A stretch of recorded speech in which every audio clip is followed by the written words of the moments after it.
Most people don't realize this, but with traditional disposable diapers, baby skin is touching plastic all day. So we are the first disposable diaper on the market where the lining is 100% cotton. How have you guys been able to compete with like legacy brands in diapers that from my head I could just name like Huggies or Pampers? Because we've been small enough to kind of work directly with these suppliers directly, use materials that no one is using, and then communicate that story to consumers. What would be some marketing advice that you give to somebody that's creating their first consumer product? Don't be afraid to just kind of try things and iterate. You can do that with limited resources.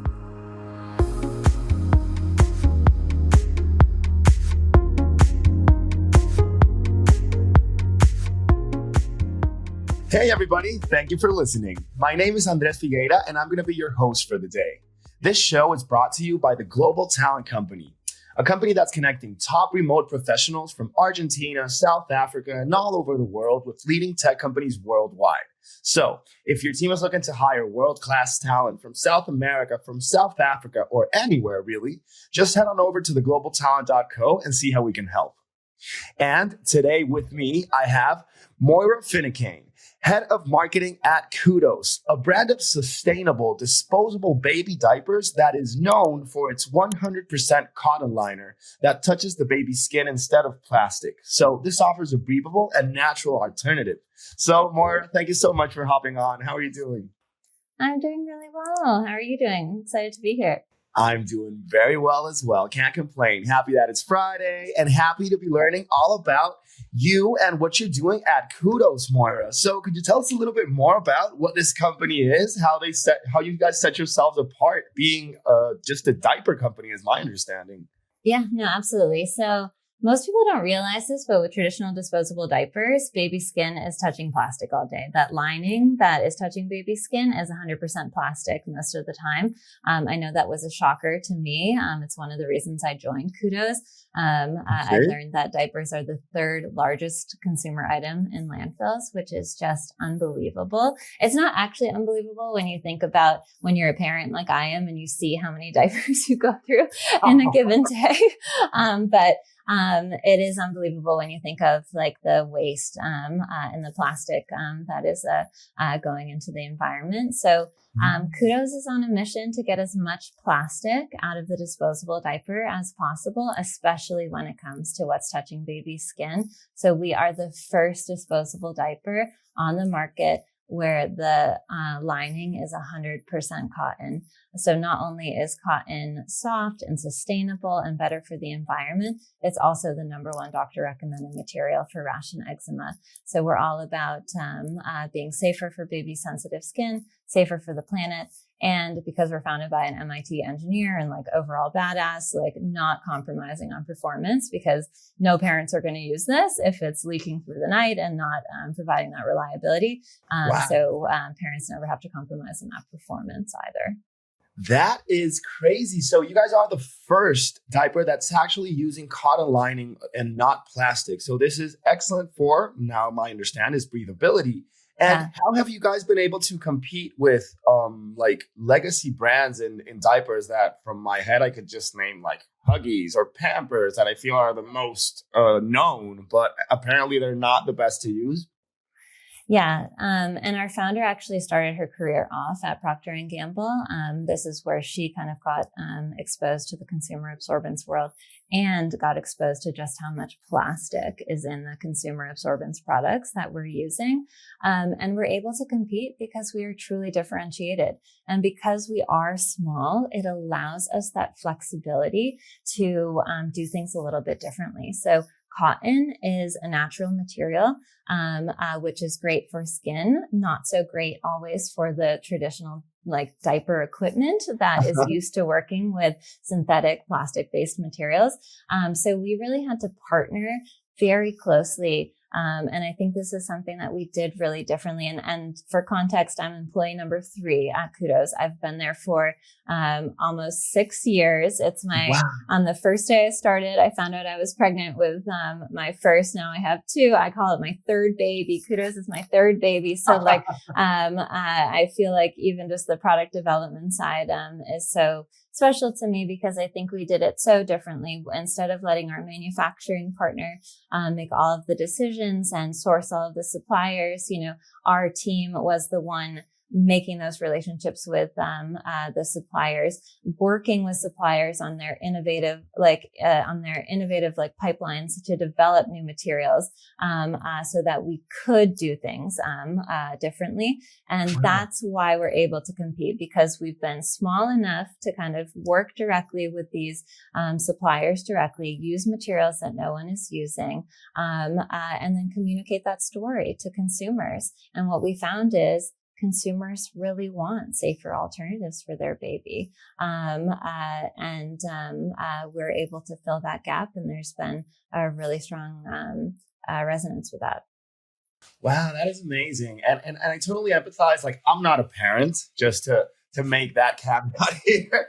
But I do understand that as a parent, like, usually they want to give the best to their children. And if you know that the plastic lining is going to give them rashes, or maybe it's just not as comfortable or whatever, and you can find this new alternative, that's so cool that you're able to provide that too.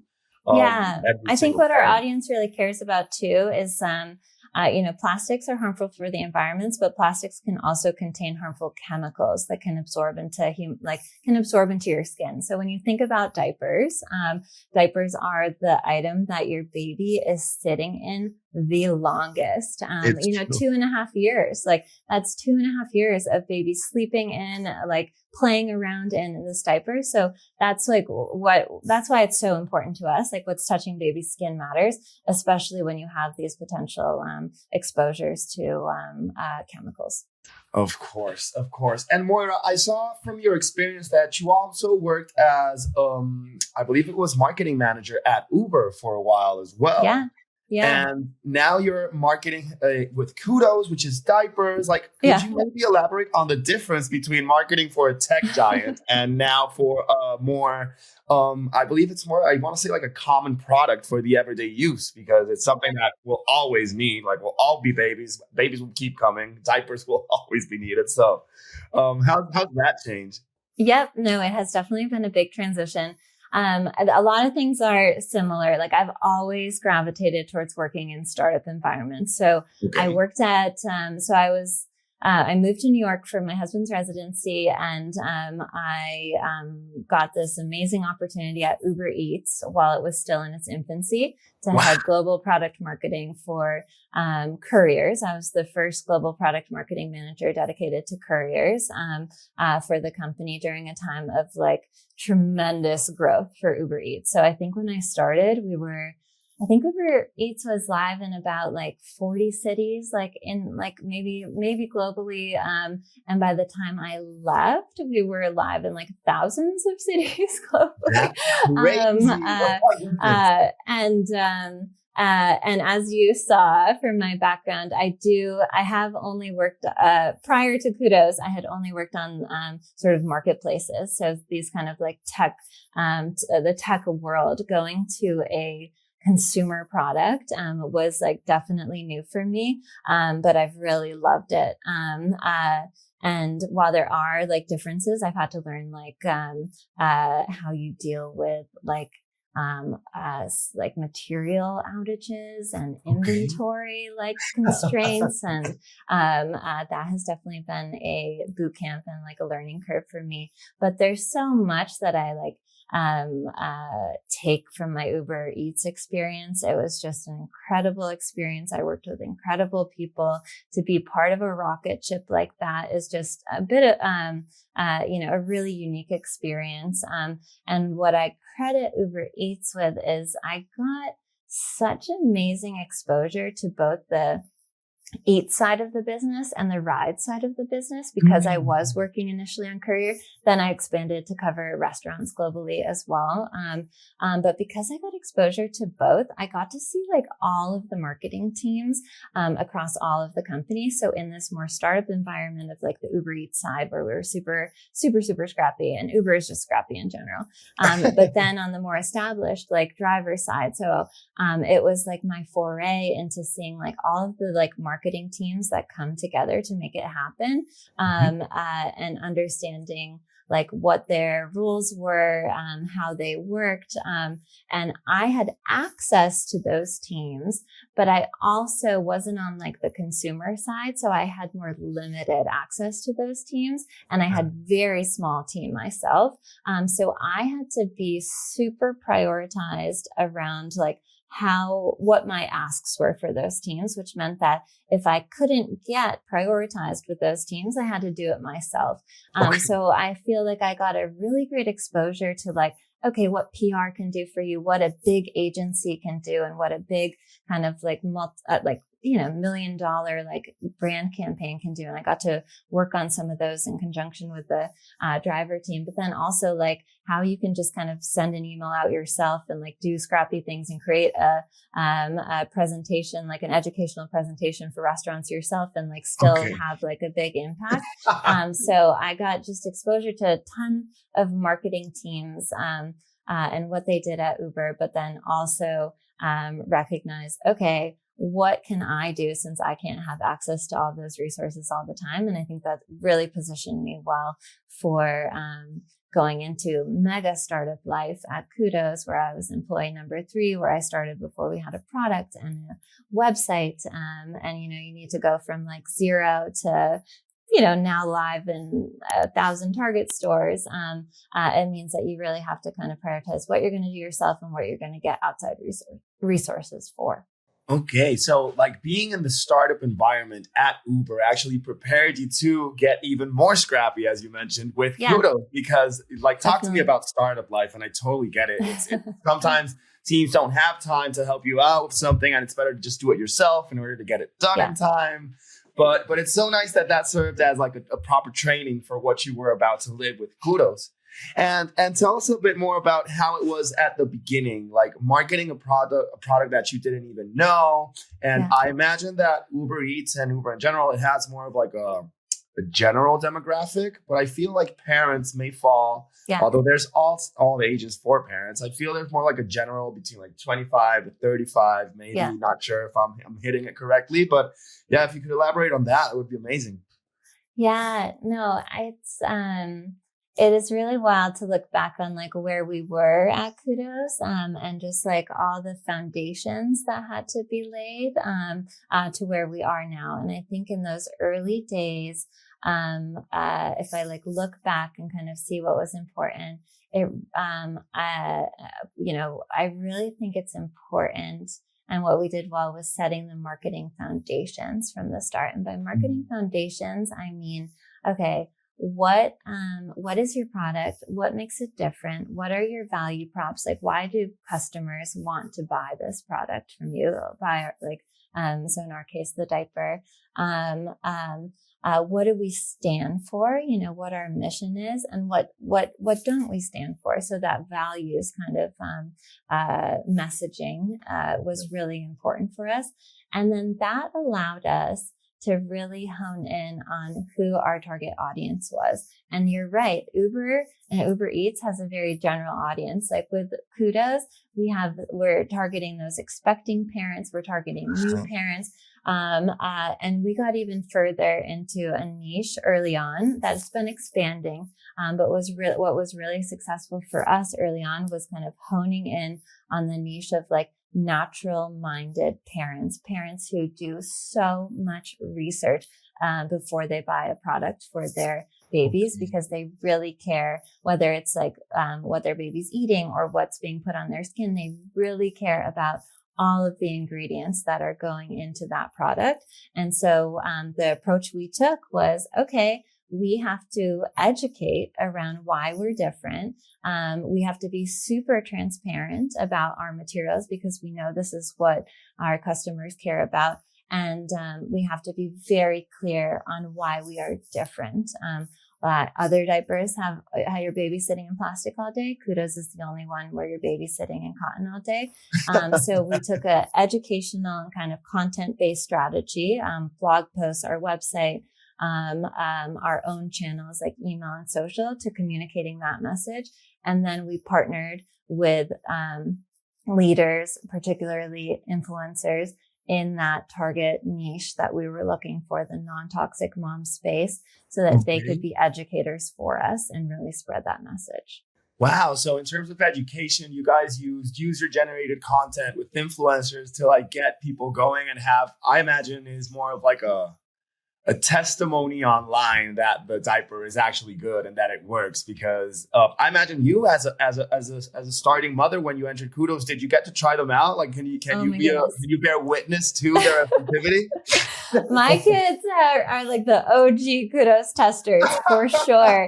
They're also like all over our social media because we're a very like scrappy, like low budget team, especially at the beginning. So we were like, we can't do a photo shoot, but I can get my sister, who's a videographer, to like do some like professional video and photos of me and my kids and my nieces and my nephews. Like, we joke so much because like my daughter has like her picture's been in Fast Company. Like my nephew, his picture was on our Shark Tank set when we were on Shark Tank. These kids are artists and young. Yeah, like Amrita's two kids like have been on like CNBC and TechCrunch. Like, we are just like keeping it in the family. But like also like it is so helpful to be so close to the product that you're like. I joined Kudos because like I am a natural-minded mama, like a crunchy mom who cares, who is exactly the target audience. So that helps me in connecting with them. But it also helps me kind of give feedback on how we need to make like the diaper better. And I'm such a strong believer that marketing and product have to be so intertwined, because you need those insights. I mean, obviously I'm talking about my own insights, but marketing can also deliver those customer insights, that help develop, the product and kind of, continue to improve it. No, of course. And I imagine like at a personal level, as you're mentioning, you as head of marketing, it's like you're using the diaper, you saw that it worked with something and you're like, oh my God, this is amazing. And it's like, This could be a marketing idea. It's like, maybe we could tell this to the audience and we'll get more buyers.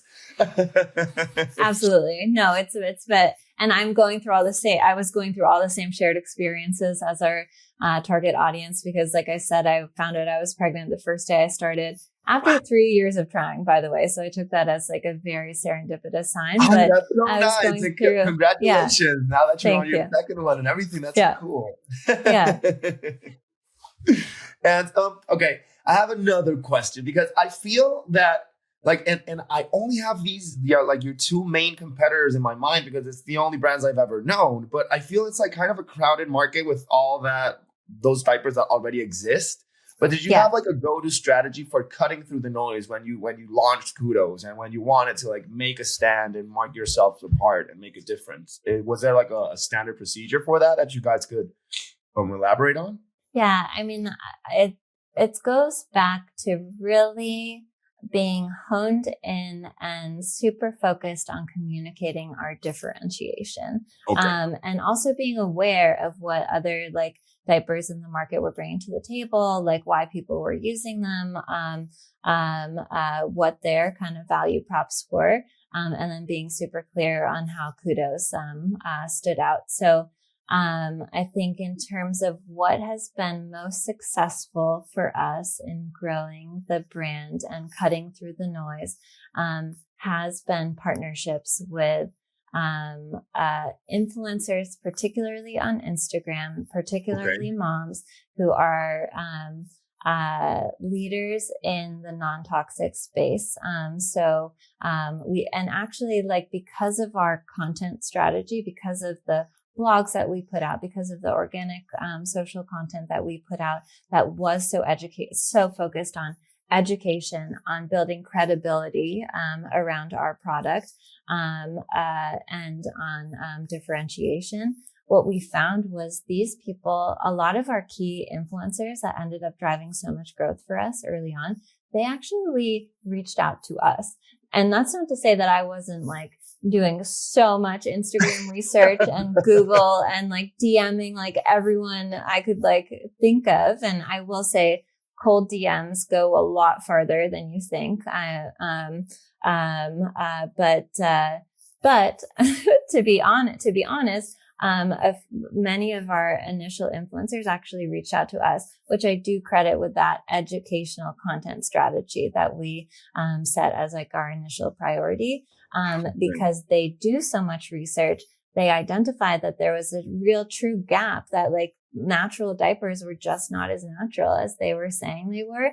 They came across our messaging, it resonated with them, and then they worked us into the guides that they were putting together. And so what we found was when people were just talking about Kudos, it did well. But when people were talking about Kudos versus how they compared really specifically, like we're getting very technical here, like whether we have total chlorine free pulp. A lot of our competitors were switching to elemental chlorine free pulp, which meant that there was still an element of chlorine, which is really toxic for kids in the diaper. Wow. And so kind of like narrowing in on these very specific elements of our diaper and allowing these influencers and educators to tell that story for us in the form of these swap guides and these comparison guides. I would say that really allowed us to gain momentum early on. Okay, so it's even digging into the minute details in such a detail-oriented audience that brought the success and the growth, because it's like, it's even this that differentiates them from the other competitors. Okay. Our consumer is very detail-oriented, and us just kind of meeting them where they giving them those details was really important. Okay. No, if I were a non-toxic mother, that first time I've ever said that, I think I would also be pretty detail-oriented, because it is important. And more so nowadays, because I remember my mother and my times when I was younger, and it was like, let him get in the mud and just give him like a t-shirt and put it around his waist, and that's it. It's like I felt I was like a little Tarzan, being from Venezuela, even more so. Also, interesting point, Tarzan was my favorite movie ever, so I think love there's a thing there. Such a great movie. But I do understand how that detail orientation then brought even more of an audience. And now this is just from my curiosity on top of mind.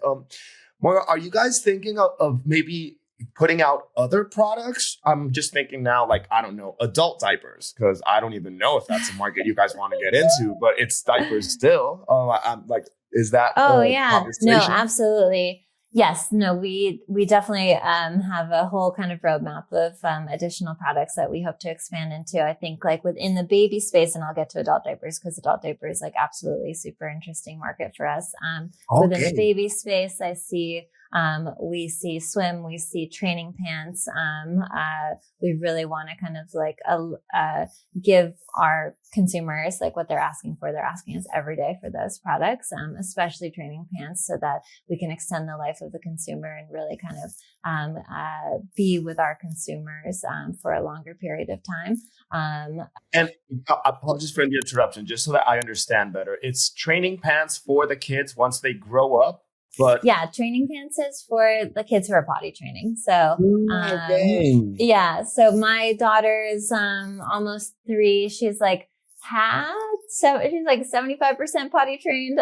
So she like only wears training pants. So now it's training pants that are touching her skin all day and all night, but she wants that autonomy of being able to pull them up and down like underwear. Exactly. So, so we're going to be working on training pants, and then, that also bring this kind of, we have, our cotton liner and our patented absorbency technology that, really is what is a secret sauce to like why they are able to work so well.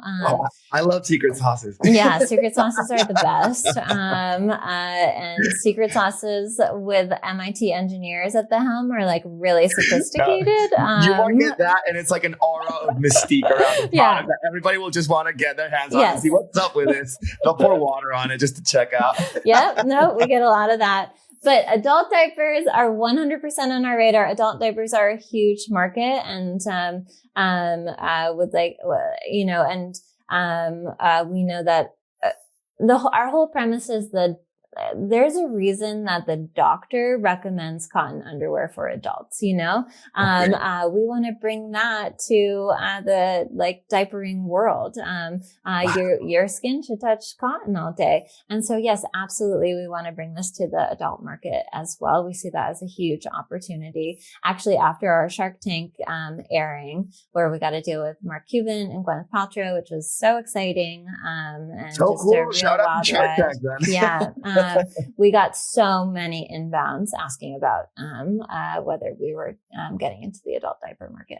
Cool. No, and I even think of it in a narrative style. Like it would be so wholesome to have Kudos accompany somebody from the moment they were a baby with diapers until they need adult diapers. It's like you've been with Kudos your whole life. That's how Full you turn circle. into a legacy brand.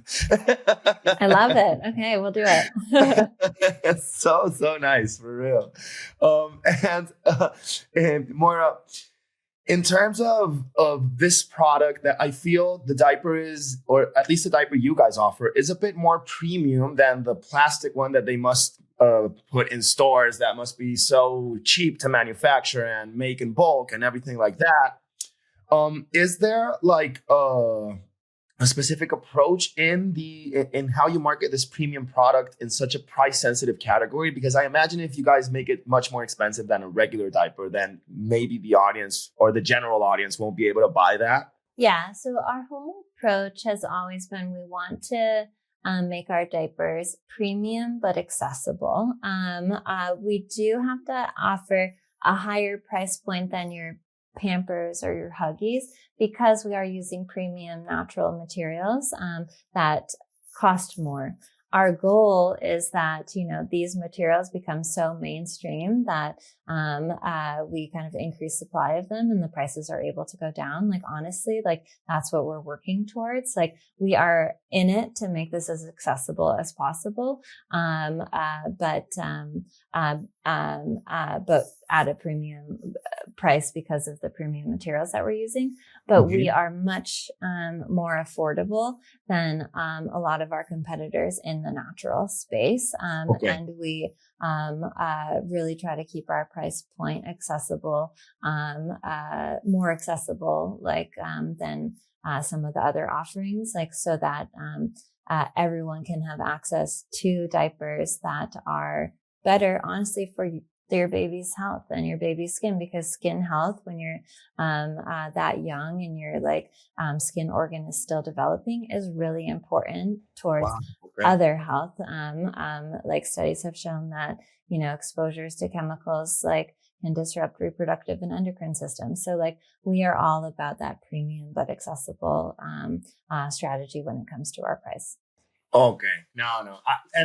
I imagine that it is a premium product, but it happens, I believe, nowadays with everything. When you try to go a bit more natural or a bit more greener, it's like it's more costly to shop for for healthy food than to buy fast food at a restaurant. And every time you just want to do something better because it's healthier, then it's a bit more expensive. Yeah, I imagine that was like that. But it's cool that you're measuring yourself against your direct competitors and just making yourself cheaper. And not just making it like the other guys. Let's say plastic diapers to differentiate. Yeah, that's fair. And we do know that more and more millennials are becoming parents, and we know that millennial parent values non-toxic products, values environmentally friendly products, and is willing to pay a bit of a premium for that. Of course.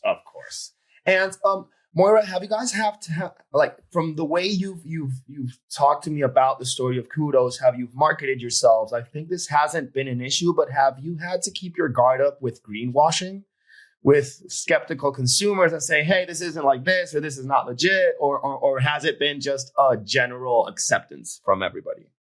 Yeah, well, I think one of our biggest educational challenges to date is the prevalent greenwashing that we see in the industry in general. So a lot of people what we've been discovering is a lot of people actually just like assume that their diapers were already cotton. Like, they're like, it's soft. Like, and we have to kind of explain, like, it's engineered to feel soft. It's engineered to feel that way. It's actually plastic that's engineered to feel soft. Like cotton, when you go out in a field and you touch cotton, it's naturally soft. It doesn't need to be engineered to feel that way. So the greenwashing that is prevalent in the industry does like bring with it a lot of misconceptions about like what's actually like in diapers. And a lot of people just aren't aware. We asked people like, if they thought there were diapers out there that were biodegradable or compostable. And a lot of the answers we got back were, yes, oh yeah, these natural diapers like are biodegradable and compostable. And we, also try to be really transparent, like, no diaper is biodegradable or compostable yet. Kudos is not biodegradable or compostable yet. We have more biodegradable and compostable parts than most diapers, but no diaper is that way. And our mission is to create a fully biodegradable and compostable diaper yet. Like, come with us on that journey. So trying to get people, tell people the truth, and get them involved, in the journey. So that has been a real challenge for us. We definitely do get a lot of inbounds. Like I said, our customer is reading everything on our site, which I love. Yeah, I'm like, bring it on. It's amazing. We really love it. And because of this sort of just misinformation and just lack of education of around what's in diapers, you know, a big marketing focus for us moving forward is not just focusing in on like, okay, yeah, hey, Kudos, we're 100% cotton lined. But what we've discovered is like, that doesn't resonate to people until you tell them, oh, and with all other disposable diapers, it's 100% plastic lined. So really setting up this plastic versus cotton. That's a huge focus for us moving forward. Like, hey, you were today years old when you learned that most disposable diapers are lined with plastic.